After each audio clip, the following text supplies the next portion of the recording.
Much has been said about the pros and cons of people working remotely. This presentation will provide you with some insight into where this virtual office situation fits within continuous improvement, lean management, and overall good management initiatives. I'll also discuss some risks that are often overlooked and tips on how to avoid them.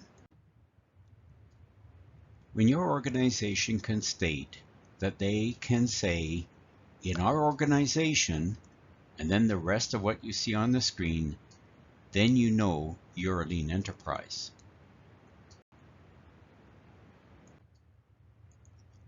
The virtual office is known by other names like working remotely or working from home. One of the highlights, often mentioned, is flexibility. What's often overlooked is the management of risks. Depending on who you ask, the percentages and value applied to each of these varies, but they all have merit. There are three areas of concentration. People are both beneficiaries of this initiative, but also have risk factors that can derail everything. Process management starts with proper process modeling. Once modeling is completed, automate the processes, but also audit the ongoing metrics associated with stakeholder risk values.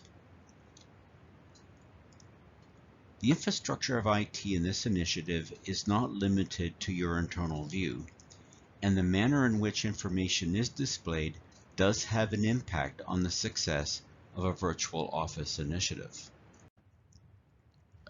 The risks of people working remotely begin with people not executing their critical process steps in a timely manner. This can result in a loss of sales opportunities, delays in finding an issue that will impact the business, missing deadlines, and so on. In order to manage properly and avoid some risk factors, organizations need to put some performance measurements in place. With automated process management, the timing of delay in task execution and the amount of time taken to execute tasks can be measured. Depending on the jurisdiction that the organization is working in, there can be legal ramifications if this is not handled properly. The effort required for teams to work collaboratively and cohesively in these situations is also much different than in the office, and the employer should have a safety checklist for the various types of locations that remote employees utilize. I don't have to say much about this other than we had a client that kicked off this type of initiative, had 8 engineers accessing the on-premise CAD system via the internet, plus a dozen other office workers, and didn't ensure that the bandwidth could handle the traffic.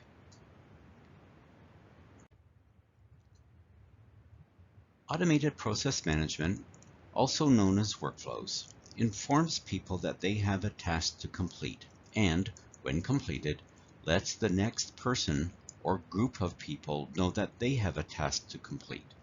This repeats until the process is complete. This technology connects to multiple other solutions. Word of warning, not everything connects to everything. Buyer beware. Check the Emercom website for the video regarding low-code, no-code process workflow management solutions.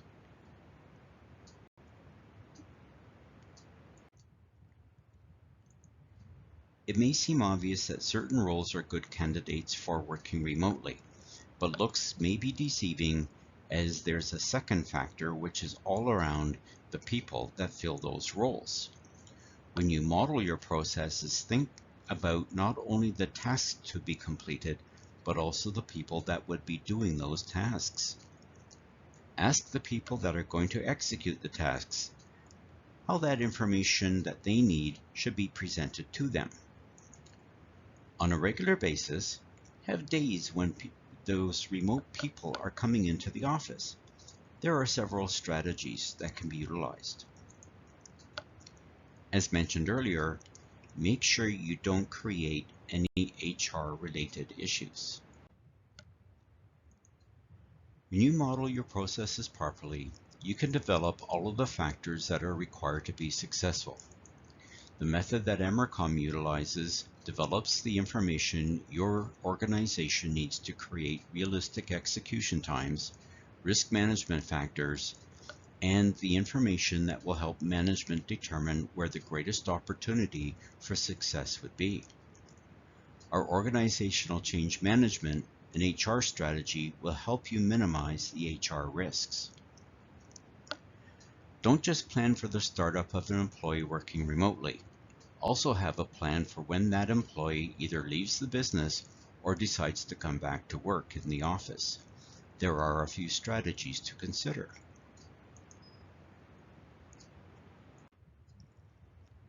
You'll get the greatest benefits out of a virtual office initiative by taking the time and making the effort upfront to plan the initiatives and think through the entire process.